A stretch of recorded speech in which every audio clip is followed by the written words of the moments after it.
So the results of the snowfall are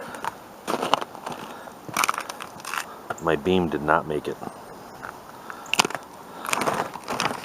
I repurposed the beam from a boat that was just under 14 feet, and I'll show you inside when I remove the cover, but I put a couple screws in. I thought it would hold.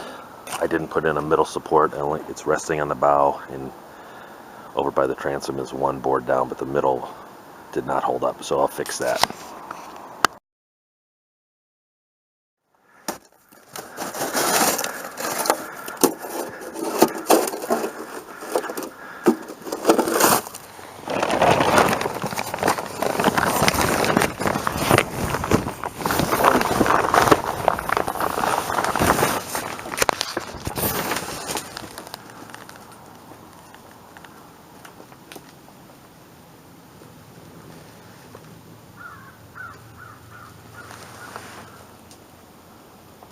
Let's see if a milk crate on that won't work.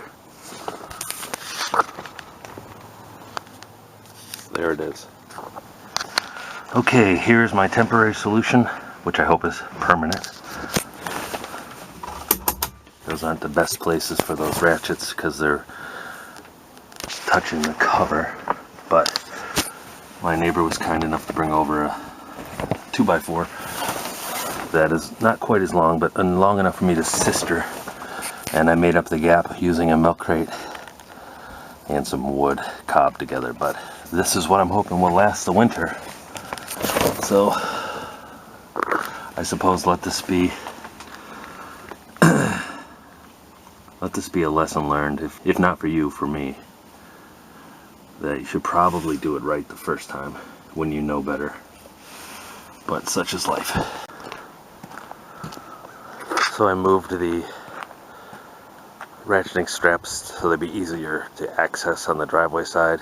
And one last thing before I sign off for this episode, if you will, is I knew to remove my license plate, and I went against my better judgment and found it in a pile of snow. So if you're going to store your boat in the winter, remember to take off your license plate.